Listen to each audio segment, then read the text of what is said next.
Bonjour à toi jeune fan de One Piece, aujourd'hui nous nous retrouvons dans une nouvelle théorie sur l'impitoyable et implacable armée révolutionnaire. C'est parti.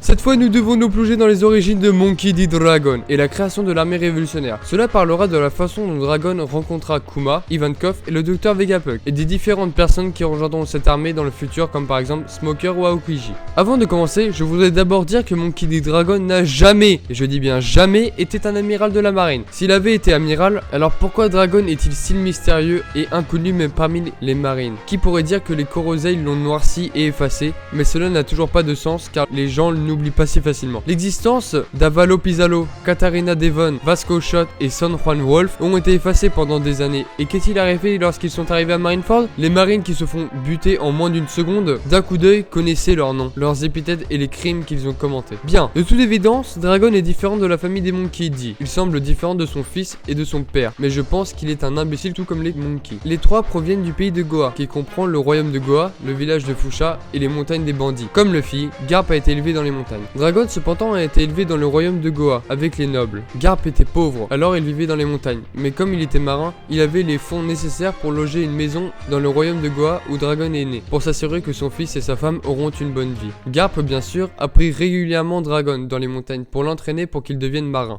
Et Dragon a développé un sens de la justice très tôt dans sa jeunesse. Dragon est allé périodiquement au tas de déchets du Grey Terminal, où il est devenu ami avec les roturiers et a appris la valeur de la vie humaine. En voyant la différence entre les nobles et les roturiers, Dragon commençait à s'agacer. Il croyait que tout le monde devait être égal et était dégoûté par la façon dont les nobles traitent les autres comme des ordures et les tuent sans se battre. Dragon voulait changer le royaume de Goa, mais il n'avait pas le pouvoir de le faire. Il ne voulait pas devenir une marine parce que son père était un vice-amiral célèbre qui avait peu d'attaches avec le gouvernement mondial. Monkey D. Dragon a rejoint le gouvernement mondial lui-même, ou plus précisément Cypher Paul. Dragon était spécial parce qu'il était le fils de Garp et parce qu'il était déjà très intelligent et fort en raison de l'entraînement de Garp. Il a dépassé le Cypher Paul comme une sorte de mafia. Dragon a toujours été curieux de sa lignée D, car même Garp n'a aucune idée de ce que cela signifiait. Dragon est devenu très curieux et confus à cause de ceci. La rivalité entre Goldie Roger et Monkey D. Garp. Les deux hommes avaient un D dans leur nom, mais selon Garp, ils proviennent apparemment de familles différentes et n'ont aucune relation les uns avec les autres. En tant que membre du Cypher Paul, cependant, Dragon rencontre deux personnes, Jaguar D. Saul et le docteur Vegapunk, qui est également un D. Comme Dragon, Saul était curieux de son lignage, D, mais il ne pensait pas trop à ce sujet. Contrairement à Vegapunk,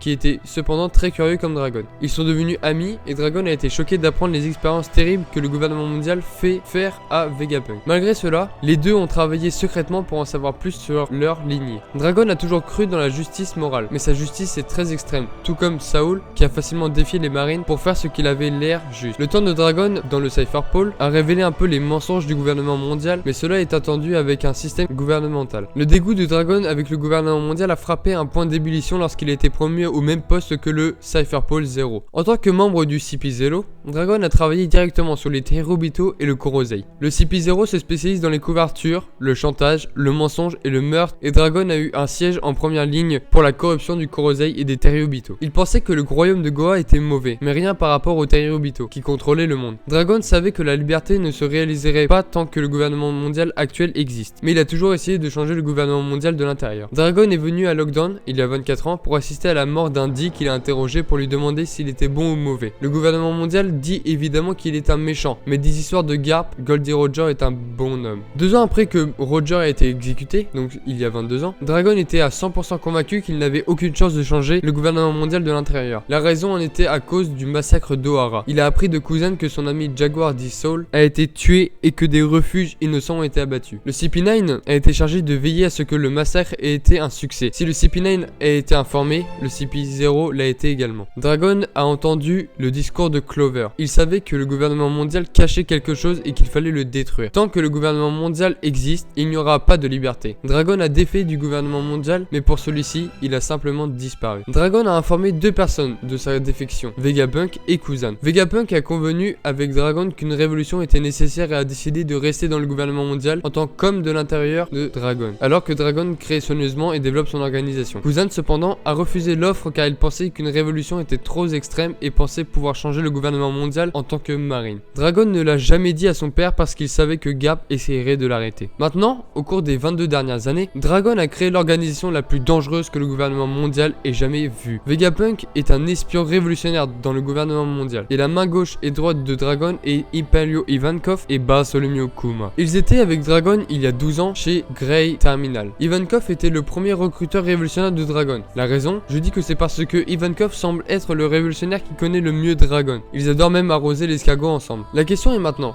pourquoi Ivankov a-t-il adhéré aux révolutionnaires? Nous devons récapituler certaines choses sur Ivankov d'abord. Ivankov est la reine du royaume de Kamabaka, qui se traduit par royaume des travestis. Donc je vais dire royaume des travestis, c'est beaucoup plus simple que Kamabaka. Je ne pense vraiment pas que les travestis sont traités de manière égale dans le monde de One Piece, car beaucoup d'hommes ont réagi indifféremment, comme dans la vie réelle. Dans Impel Down, les gardes ont crié « Regardez ce qu'ils portent! Qu'est-ce qu'ils sont en train de porter ?» Le royaume des travestis est un lieu de liberté, où les gens peuvent être ce qu'ils veulent être sans être jugés. Dragon rencontre Ivankov sur l'île des travestis, et l'a traité lui et tous les autres sur l'île comme un égal. Non seulement Dragon a probablement sauvé le royaume des travestis, enregistré des agents du gouvernement mondial qui ont essayé de le détruire. Le royaume des travestis est tout aussi connu sous le nom de Amazon Lily. Ivankov a probablement refusé une offre pour devenir des alliés avec le gouvernement mondial, de sorte que les agents ont essayé de revenir sur eux. Quoi qu'il en soit, c'est juste une pure spéculation, mais le fond est que Dragon a promis à Ivankov d'apporter un monde où tout le monde est libre et Ivankov l'a suivi. C'est là que les choses s'intègrent. Contrairement à Ivankov, il n'était pas facile pour Dragon de recruter Kuma dans l'armée révolutionnaire. Ce que Ivankov a déclaré dans Marineford implique que lui et Kuma ont déjà eu une bagarre grave. Non seulement,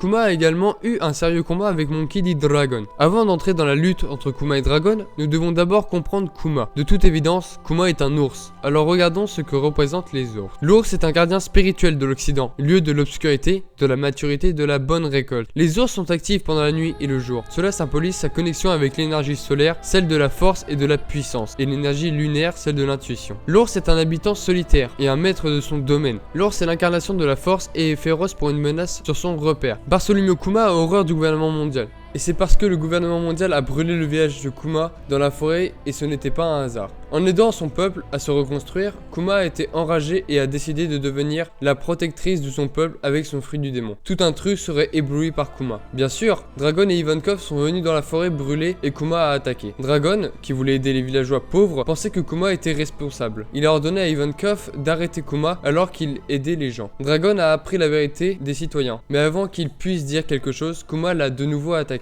Mais il a réussi à sortir victorieux. Dragon a dit à Kuma que son rêve de détruire le gouvernement mondial est d'apporter la liberté au monde. Mais Kuma ne croyait pas Dragon comme il était un ancien agent du gouvernement mondial. Pour être sûr que Dragon était sincère, Kuma avait une suggestion. Lorsque son village et sa forêt avaient été brûlés, Kuma a repoussé la douleur de tous les villageois souffrant dans une bulle d'air gigantesque. Et si Dragon peut supporter la douleur de son peuple, Kuma va rejoindre la révolution. Ivankov l'a certainement considéré comme scandaleux, mais Dragon y est allé pour ça. Le choc était très puissant, comme Zoro, mais Dragon a survécu. C'est là que Ivankov a été témoin de la vitalité inhumaine de Dragon. La survie de Dragon à beaucoup de douleurs était un miracle. Avec l'espoir que la vraie liberté puisse être obtenue pour son peuple, Kuma a rejoint les révolutionnaires et est devenu l'ami le plus fidèle de Dragon. Il y a 8 ans, le visage de Dragon était connu du monde comme révolutionnaire. Il y a 12 ans, Dragon a sauvé les bourreaux du royaume de Goa. Et il y a 12 ans également, l'armée révolutionnaire est devenue active, ciblant les royaumes pour recruter des citoyens souffrants qui veulent la liberté. Les Korosei craignaient cet homme car ils reconnaissaient sa description. Monkey D. Dragon est devenu l'homme le plus recherché dans le monde, étant le fils de Garp, étant un D, cherchant les poneglyphes et dirigeant une organisation